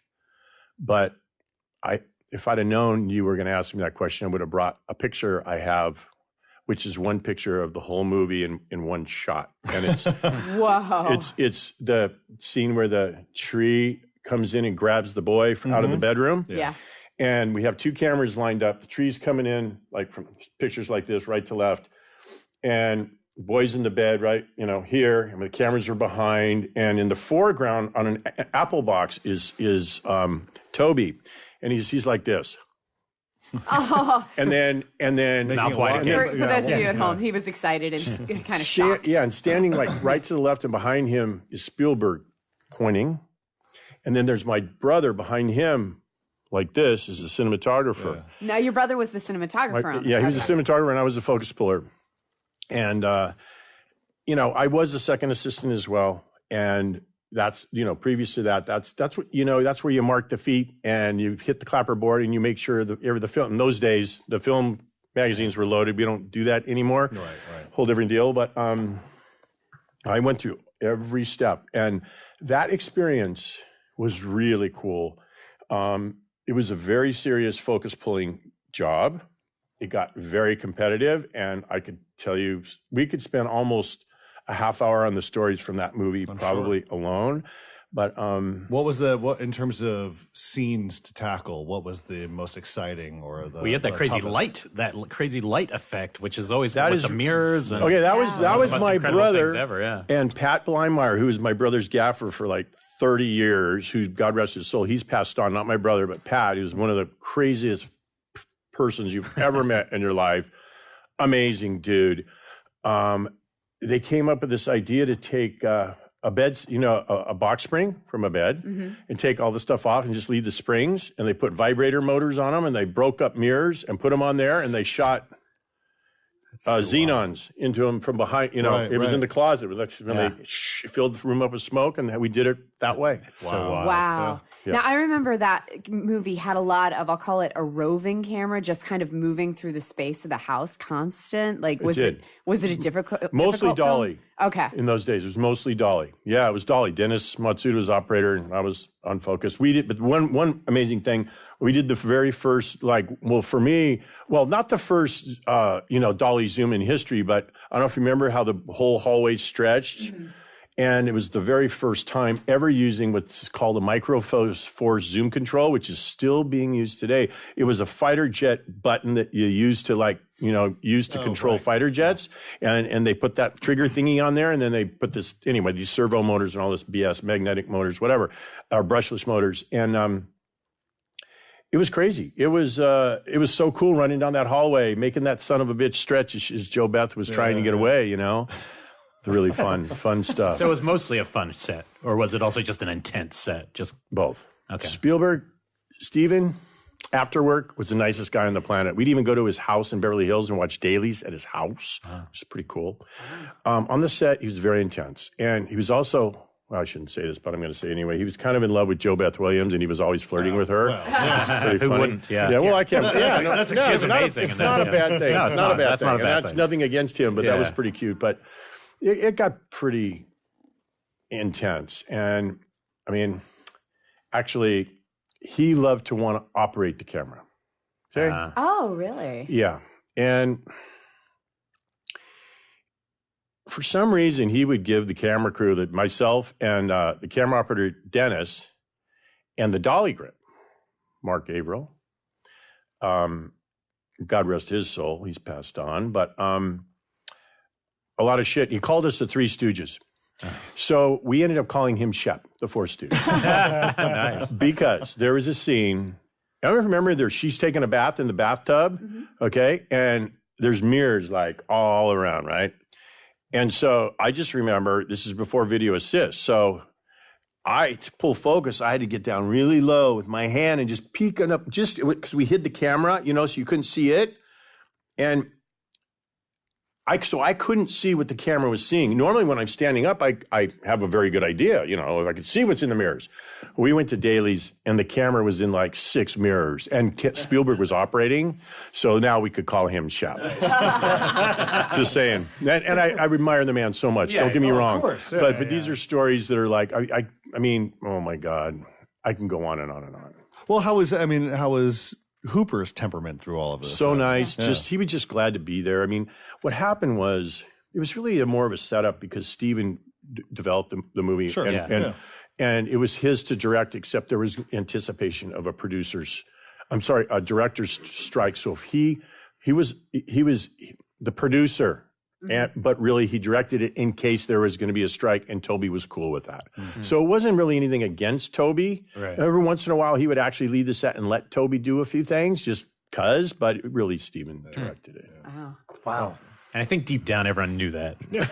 I mean, there's a couple of gross parts like with the weird faces melting that I always thought, oh, that seems more like a Toby moment. You know? And, well, he creatively had input. Yeah, he did. And I hope that I'm not telling tales out of school. I mean, again, it's nothing against Toby. He's a great guy, great director in his own right, you know? But we've always wanted to know, so you just satisfied that. A couple times. Well, in the wake of Poltergeist, you know, you worked on so many other great films. Weird Science. Weird Science. Oh, my God. That's like one of Rob's favorite movies. John Hughes. You worked with John Hughes? I did, man. And Ridgemont High. And Fast Times. Yeah. Oh, my Fast God. Times, That was... You know, Fast Times actually we relate to Wish Upon, and we could talk about that a little bit at that point. But it's the thing about Fast Times is today it's timeless still. And like when my kids were in high school, which is a few years ago now, you know, I had them watch it, and it reminded me how timeless it was about what kids go through in high school. And oh my God, working on that film was really fun. Amy Heckerling was the director, and you know, it was her first time directing, and she just had this great instinct with character and fun. And my brother was the DP on that one too, and so he helped her quite a bit, but only as the DP does, you know. She really did a great job directing it. But my claim to fame in 46, 7 years working in the business on Fast Times is, you know, there's the scene where they go on a field trip with the class, and that goofy teacher guy was holding up like a heart, you know, in biology heart or something like that, and it was scripted. Oh, gross! And I just blurted out, "No, that's gnarly." And they looked at me and they go, and so gnarly, they changed it to gnarly, and I got gnarly on the screen. Nice. Oh, Gnarly, dude. You are the origin of gnarly. Yeah. That's so funny you mention it, because I honestly have not seen Fast Times in God knows how long. Right. And literally I watched it this week. It was literally poking out of my collection. I was like, I haven't seen Fast Times in years. And I pulled it out, and I always, my memory as a kid always kind of mixes it up and associates it with, you know, things like Porky's and Revenge of the Nerds, like kind of like the over the top sexual comedies. I watching it now as an adult, I couldn't believe how timeless it was. It's real and honest. It's a beautifully made film and executed. So it's fresh in my head, which is amazing. That is amazing. And everyone is in that movie. Like everyone at the beginning of their career, from Jennifer Jason Leigh, Nick Cage, Sean Penn, oh my God. Judge Reinhold, everyone is in that thing. Really. But what about how was Weird Science? Because I don't think that's out of line in a horror show. There's some nice little horror elements. Frankenstein retelling, as far as I'm concerned. That's true. But how was Hughes to work with? He was amazing. You know, he'd shoot just tons of film. I mean, he would just let the camera roll and roll and roll and roll, which was really interesting to me. But he's a really smart guy. He was a really smart guy. I mean, I remember sitting on the couch one day, you know, in between the lighting setup next to him, and we were talking, and you know, he said, "Oh yeah, I wrote a script last weekend." I mean, he wrote a whole script in a weekend, and I just said to myself, "You got to be kidding me! He's that smart." He really was that brilliant, and he was very nice. You know, someone that smart, they're a little into their, you know, in their own place, you know, sort of, you know what I mean? But it was so fun. I had one of the funnest experiences for me on that movie was. There was a scene where Kelly LeBrock was taking a shower, and after every take, you know, the suds would come off, and someone would have to put the suds back on her back, and she's in a bikini, underwear, and pasties on her nipples, and I'm right there as the focus pillar, and I was just the most convenient person, so I got to reapply the suds. Oh, you guys! And you guys, I'm telling you, so the most perfect. That was an oh my God! It's you and Steven Seagal, and that's it. Who've gone next to Kelly LeBrock? You got it, buddy. That's pretty awesome. I wanted that to be in the credits. So Kelly LeBrock assistant. That's great. Since we're on Weird Science, I need to ask, because I've never, I thought I read this somewhere and I never got the full thing, but did they shoot a ton of the movie with a different girl before Kelly LeBrock? Did she replace somebody? Because I thought I read that there was a completely different girl, and that they shot for a while, like maybe a week or two or something like that. You know, now that you say that, God, that could be, but it wasn't very long. I really feel like a fool because I don't really I kind of remember that, but I also don't know if that's public knowledge or if that was a rumor that I read somewhere, and maybe they don't want to reveal that for the sake of the ego of the other actress. It wasn't for very long if it happened, because I really don't remember that. And I was there the whole movie. Yeah. I wish I could answer more, but that's all right. I don't know. So the first film that you were a director of, first horror film you were a director of photography on was Child's Play 3. Yes, that's true. Yeah. What, coming to the table, having worked with Spielberg and all these filmmakers up to that point, obviously you want to kind of set your own look on a horror film, and a film that's a third in a franchise. Was it a big challenge? It was for a few reasons, but instinctually, I think, and I still go by this today, you have to approach it realistically. Yeah. And the lighting and the look. I really believe that's super important. And it's whether you're lighting a human or a doll. It doesn't matter. Yeah. And I mean, Could be Mortal Kombat. That little fucker Chucky, that little guy. I mean, it was so funny, like working with the puppeteers, and he would stand in for himself because he's a puppet, right? Yeah. So there's times when I'd say, Chucky, turn your head this way, to look at the light or whatever, and he'd just flip me off. And it was like, really, I would just crack up, man. It was so, you get to be pretty intimate with those puppeteers because you spend so many hours with them. They were amazing. Sure. Amazing. And, I think we created a pretty creepy sort of tone in that movie, but it looking back at it, I just remember I wanted it to be natural and real. And I think it was. It's been a long time since I've looked at that. It's been a while since I've looked at Child's Play 3 specifically. Yeah. I haven't seen that one in a while. It's almost time for a marathon with that new one coming out. Maybe. The new one's coming up soon. How did you start the relationship working with James Wan? Because it's obviously, that's like 4 films? 5 in a row. Five in a row. And and then Annabelle. Annabelle, You were coming right off The Woods beforehand, right? Which is Lucky McKee. I love that movie so much. And I love him, by the way. The cinematography in that is gorgeous, I have to say, because it's all those woods and that old school. Is that what kind of deal? Is that what kind of alerted James of your awesome work, or? It's interesting. The reason why we met, first of all, to be candid, is I was a Universal boy. I had shot I think I shot Scorpion King before that. I'd shot what else did I shoot before that? I have your filmography here. But, but it was like Scorpion King and whatever, and that was kind of a big movie. And they wanted to put an experienced person with James on Dead Silence because it was it's his first big movie. Saw it killed it, but I was like film school going really well. Yeah. Amazing as it should be. But and James is obviously quite brilliant and all that. But they wanted to ensure their investment to a degree, of course. So I interviewed with him, and candidly, we just creatively hit it off. I'm not sure. I'm just trying to remember what stuck out. He loved The Mask. I know he loved that. There was things about The Mask he loved. And I'm sure James asked all the same questions we're asking. Yeah. So what was it like working with Kelly LeBrock? Oh my God. Yeah. He's heard them all by now. Oh my God. Whatever. After 5 movies, he's heard it all. But he's a good guy. It's one thing to get that first gig, but to want to then make every successive movie together. Yeah. What's the creative juice when you're on set together that kind of worked? Yeah, because from what I understand, Dead Silence was rather difficult on him. He's been pretty candid about that. Well, and I like the way the movie turned out quite a bit. I actually think Dead Silence was a cool movie, but there was an inherent problem with the script, and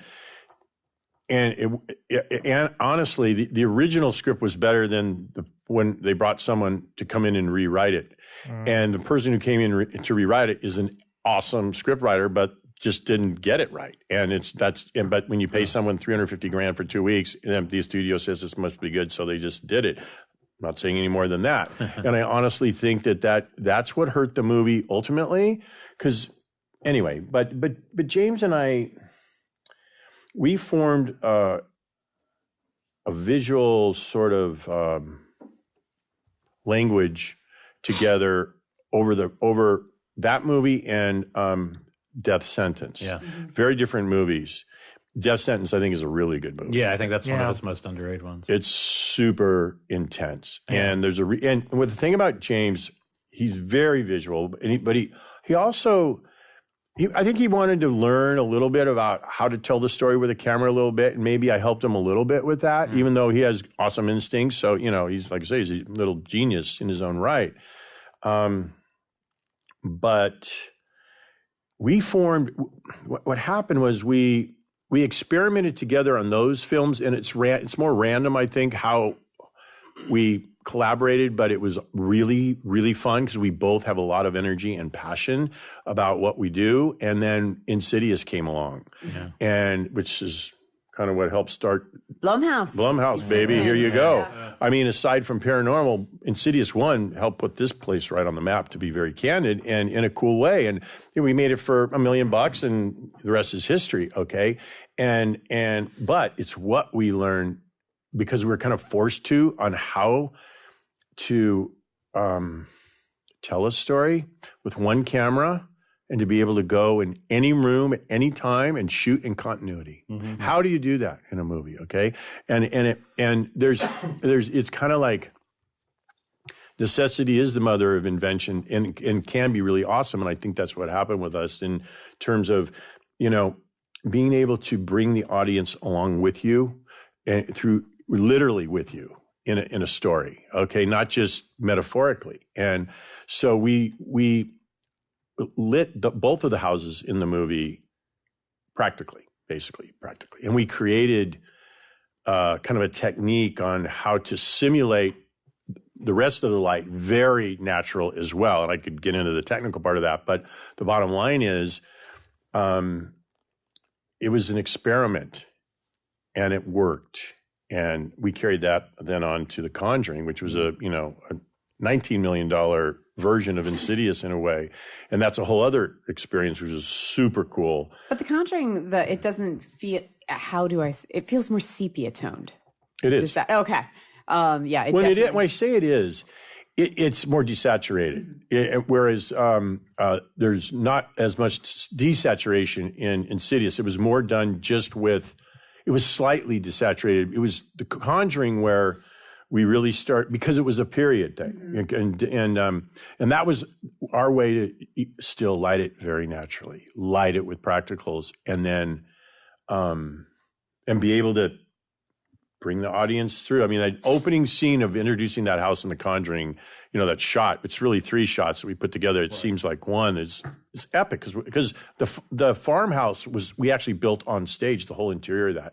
And we had the practical one on the set, on a practical location. And then we shot backings for like 280 degrees of it in the actual place. And I shot them in a very, very specific way, with a very specific color temperature to simulate exactly what happens in real life, the color balance between interior and exterior light. And it's so freaking real. You could not tell. You cannot tell when we were one or the other. And that was, that's just what you do as a cinematographer. If you get it right, it makes you pretty happy. I love that the ghost of Poltergeist is really echoed in both those movies too. I imagine the experiences of Poltergeist must have helped with Insidious in terms of being in small spaces, and because there's some similarities in a good way, No, that's true innately. I mean, honestly, I don't know if I've ever thought about that, but I think you're right in that. Yeah, I do. I think Insidious, honestly, I think it's one of the coolest horror films of the last 20 years. Like it felt like punk rock in a way, but it's funny because then it became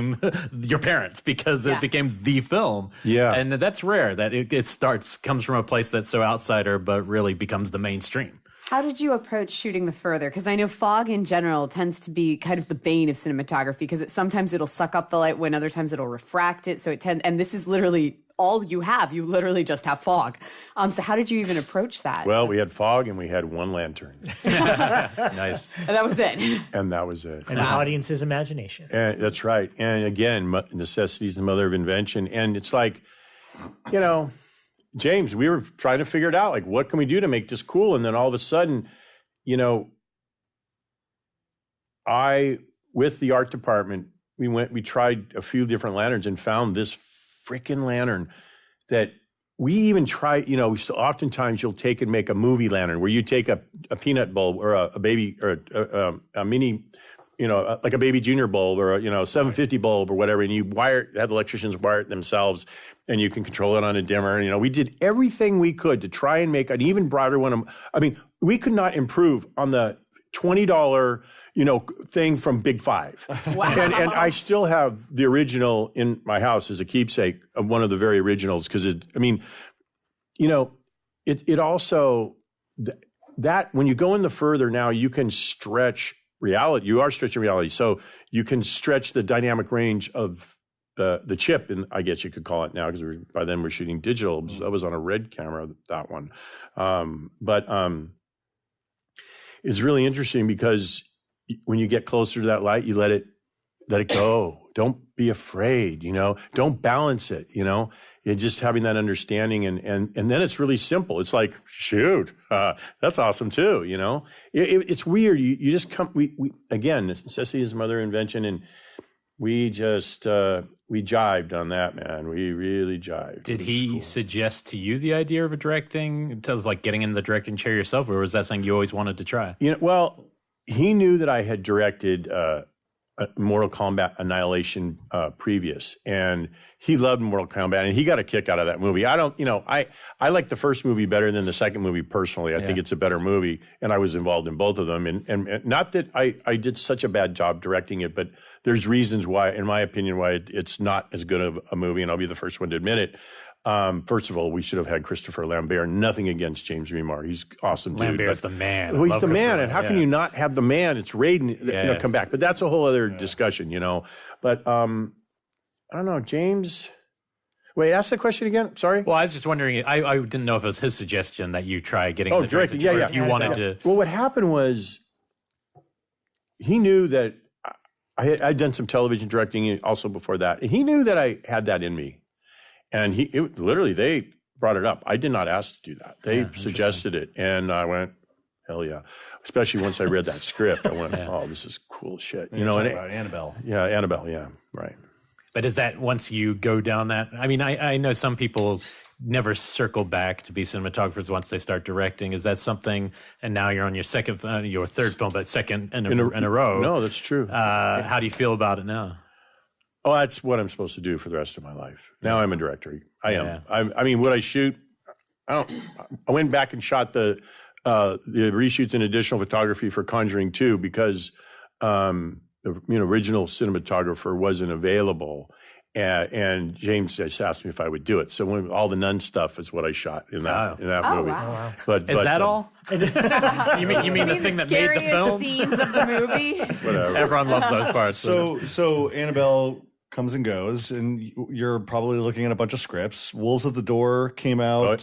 Wolves at the Door is an anomaly. That I'm actually really proud of that movie, even though it's only 72 minutes long. It's very short. And there's a longer version of it, which I prefer, but that's a whole other discussion. That was a movie that people wanted it to be a horror movie, but it's based on something that's really true. Right. And it's not, in my opinion, it was always a drama that was very sad and told a very horrific story.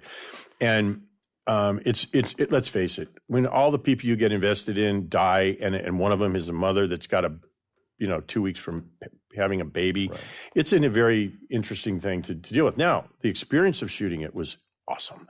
And we shot that in continuity. I mean, completely in continuity. Wow. And it was so amazing. I mean, but I like to say, I'm really proud of that movie. But that is an anomaly. Okay. And it always will be in my directing career.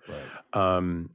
But then Wish Upon. Yeah, I was going to say, I was going to get to in terms of how the script for Wish Upon came around. Yeah. I mean, was it just through a relationship with Broad Green? Did they send you the script? No. I mean, how did? No, actually, Cheryl Clark, our producer, I had met her actually first time at I went in an interview with Catherine Hardwick and her for Plush, this Blumhouse movie. Yeah. And as a shooter, it never worked out that I did it for whatever reasons. I don't know if I was. Doesn't matter. We just didn't work out. Before my time. Whatever. But I think Cheryl thought, well, maybe there's something about me or whatever. And then we met after Annabelle. She brought me in for just like a general meeting. And we talked about a movie specifically for me to direct. That was a directing deal. And we hit it off really quite well. And then she sent me the script, and then I read it, a version of Wish Upon, which was a good script. It was very good. Barbara Marshall is an awesome writer. Pardon me, but I didn't know what I wanted to do at that point, and I was juggling a few things, and I didn't just jump on it. But about 4 months later, she sent it another draft because I wasn't like, okay, let's do this. And it was a little different. It was a little better, but it wasn't that much better because it was already quite good. And then I went, And I read it. 2 days later, I read it again, and then I put a curse on me. Literally, I said, wow, I get this thing. I get it, and I want to do this. And I had to think about it. I'm like a 59-year-old guy directing a teen, fantasy thriller. I mean, is that my zone? Am I contemporary enough to do that? Wes Craven did it. Well, no, exactly. Yeah. Several times. Several times. Yeah. No, you're right. But I really had to go. Because, if I'm going to direct something, I'm going to make sure I'm appropriate, obviously, not just. But that's how it kind of happened. And got to tell you, it was a super fun experience. And you brought back Joey King. I did. From Conjuring. Yep. She was my suggestion. The moment I read Claire, which is the essence of what makes that movie in so many levels, then that character is, just many layers of an onion that I think is really cool. And that's one of the main reasons why I wanted to do it. But I was mesmerized by Joey when she was sitting on that bed in The Conjuring and just staring at that black corner near that door going, there's someone there, and it's like, whoa. I told my wife, that girl's going somewhere. And immediately, first person I thought of, I mentioned it to them, bam, she became Claire, which was awesome. Yeah. And Ryan Phillippe. Ryan Phillippe in this film. Yeah. How was he to work with? Amazing. I've met with him only once before. He's a really nice guy. He is. And he's on the Shooter right now. He is, and he's doing really well. And he's directing some. He's producing, and Ryan is a really smart guy. He's been at this a long time too. And having him on the set, you just know that his suggestions are going to come with a lot of thought, and they do. Mm-hmm. And I love him. We're buds. We are truly buds, and I can't wait for us to work together again. He did a really nice job in the movie, I think. Really nice job. And I was going to say, who shot Wish Upon? Okay, a guy named Michael Galbraith. Okay.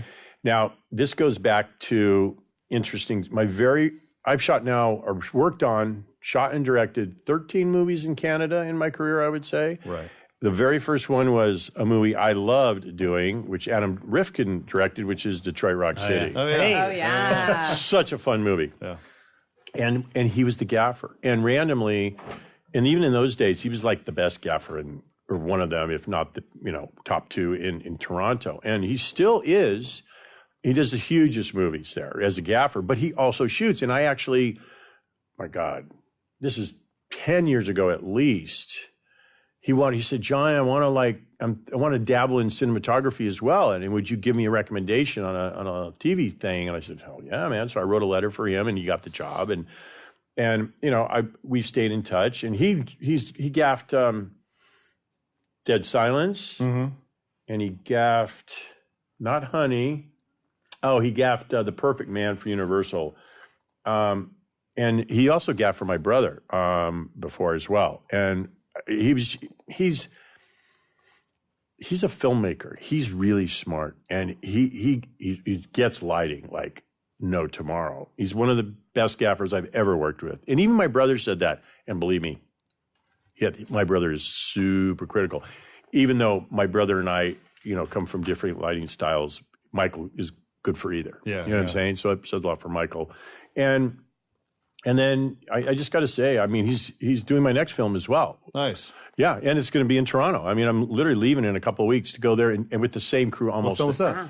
Oh, it's called The Silence. Okay. It's something I've been working on over a year with Alexandra Milshin, optioned this book called The Silence by Tim Lebbins. And oh, yeah, I know Tim Lebbins. Yes. My God. It's awesome. Yeah. And this is a really good script written by the Van Dyke brothers, Shane and Carrie Van Dyke. Yeah, they're great. They are, and they're the Dick Van Dyke's grandsons actually, which is kind of cool. And they look like him. They do actually. When you sit them in a room side by side, there's like characteristics. They're not 100%, but if you combine them, you got Dick Van Dyke. Yeah, Dick.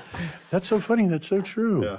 Yeah. They're really good guys too, and we've been working on it. Originally, we always knew it was a no-brainer as a movie, but we thought this could be a cool 8-episode TV show too. And what it is, it's if you want to know, the Discovery Channel scientists uncover a cave that's been closed up for maybe 1 million years. Who knows? Long time. And as they're finding different sort of species down there, all the species down there are like transparent. They have no eyes because they lived in the dark, and they only have ears. And it's like, whoa, that's kind of trippy shit. And then all of a sudden, this is being monitored and watched by a father and a daughter in 2 different places. And in the book, it takes place in England and London, around area, and then goes up to Scotland. Well, here we're setting it in New York, Manhattan, and then going up to Canada, where it's cooler eventually.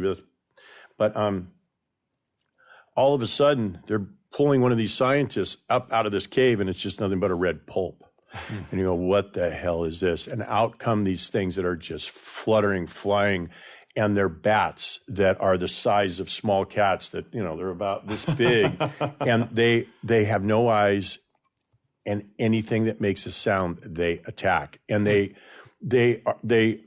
reproduce really fast, and there's a shitload of these things, and they are unstoppable. Literally, you can take down an F-14, you can take out an airliner. They are unstoppable, and the world is becoming literally apocalyptic. But it's all told through the story of how this family, this girl who's 17, another 17-year-old girl, which I love as kind of the lead, she's deaf. And her deafness and her handicap and their ability to sign and communicate gives the family an edge in living in this world of silence where if you make noise, you got to be really careful, you're going to die. I do love a good monster bat movie. Yeah. And it also sounds like you're going full rated R. Wish upon, you got to go a little more teen-oriented, PG-13. We're going deep.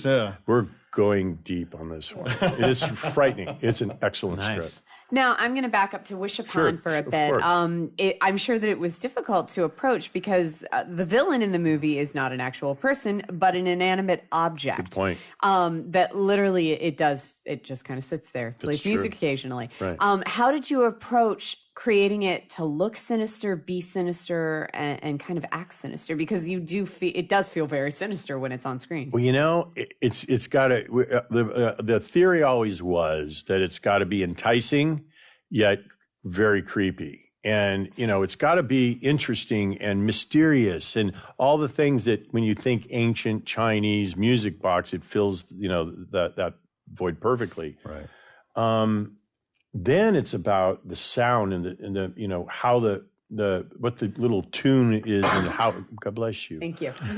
How the little chime plays and and when can you distort it and when can you not, and when she hears it, it's got to be the real tune, because again, you have to always approach every single one of these things realistic first, and then when you get into the more psychological aspects of the film or whatever, then and when you weave that into the score, then you can start distorting that tune. And it was, I actually first I Googled creepy Chinese wish box, and I found this thing that was actually beautiful and an ancient Chinese wish box. Or old Chinese music box. And it gave me an inspiration for it. And then I even found this tune. That's what it was. I Googled ancient Chinese music box, or in Chinese music boxes, and that's where I found the box. But then I Googled creepy music box, Chinese music box tune. And I found this synthetic thing that was created in synthetic music, online, and it was almost could have used it for the movie. It was that. People heard it and were like, "Ooh!" But it was really hard to it was a challenge to create that thing. And, you know, 7 wishes, it's an octagon. So 7 facets with the locking mechanism, making the locking mechanism so it's random, so nobody can figure out. You don't know how to open it. So the only way it opens is by itself. You know, think about all that. And then literally we came up with it, and I have in my house, the top of it, there's a it's like Dante's Inferno, where the demon, Yao Gui, they call it, the Chinese demon, is in the center, and he's kind of chest out, and you see these souls from hell like trying to pull themselves up out of hell. And this cool guy in the art department, just happened to be a Chinese guy, he hand carved and shaped this whole thing in clay, and then we 3D printed it, and we made, you know, multiples of them. I mean, it's crazy. Bob Zembicki, our production designer, you know, he was very instrumental in it as well. And together we just kind of massaged it, and you know, it came out pretty cool. I mean, I'm pretty proud of it. My final question on Wish Upon is, does Ryan Phillippe really play the saxophone? You know, he did. Tell me he's got that skill, but tell me he's multifaceted. You know what? He doesn't, but guess what? I have that saxophone too at my house. It's an old, we bought it off of eBay, and it was like you know, an older Italian sax. With these, it's really cool. No, he's just an avid pro, and I, you know, our composer gave him the tunes way before in prep. We did we did that, and he was just really good at faking it. That was a good question. Well, I watched it. I was like, props to him if he really knows how to play. Because I dropped that shit when I was like in the 6th grade. I couldn't play. It's a challenging instrument. Not a lot of people master it. Yeah, that's one I would like to learn. Actually, I thought about teaching my granddaughter, and then if she learns, then I could learn with her, and it might force me. Also, mad props for casting Barb from Stranger Things in there. Hey. It was wonderful to see her. I had to double check that. I know. And Sherilyn Fenn. Yeah, who's still gorgeous. I was going to ask. Still gorgeous. She is. Tell us everything about Sherilyn Fenn. For me and Elric, Twin Peaks fans here. Oh my God, Sherilyn! You know, she was a pro. She's really interesting lady. She, you know, for her to go through what she did with the garbage disposal scene. She was a trooper, but there were moments where it was really freaking her out, I have to say. So she was actually attached to it. I assume that they'd brought in like doubles and things like that. We did it all with her. Except for the final head except for we put the stunt part where she was like really twitching, and that was a double, that part. But it was actually the wig and the prosthetic was on her, and we yanked her, you know, had someone underneath there pulling on from underneath the garbage disposal. We did that in a practical kitchen. We just built our own island into the middle of it, and it was very tight, but we did it. And she started to freak out a little bit. And then Paul Jones, our makeup effects guru, who's amazing, did the life form of her, and for when we came back and Claire sees her, You're talking about the woman who survived boxing Helena. That's right. You think you can scare a woman who had to show up to work to that set every day? It's like, that's a good point. I mean, she's got no arms or legs in that movie. It's like, I don't even know what the hell that was. She's a trippy lady. Yeah. She's really a neat lady. And, she brought a lot of sweetness to that scene with her, and Claire when, we set up the garbage disposal and she's giving her the green drink and all. Right. That's a pretty sweet scene between the two of them. And then, I don't know, and yet she's a little tweaky. She's a little like twin peaky tweaky. Yeah. When you see her come back, it's like, oh, fuck. That's kind of creepy, I think, but nice. Fun. And that's out this Friday? That's out this Friday. Same day as this episode. Yes. Boom. Good. Look at that timing. Synchronicity. It's like we planned it that way. Go figure, Elric. And when do you go back up to Toronto for Silence? The Silence? Within 3 weeks. Right on. For 4 months. Well, good luck. Very cool. Thanks for sharing such a great history. It's really great. My pleasure, you guys. Yeah, it's magic. And we will be back next week with another episode. We're back on our regular schedule, everybody. That's right. Talk to you soon.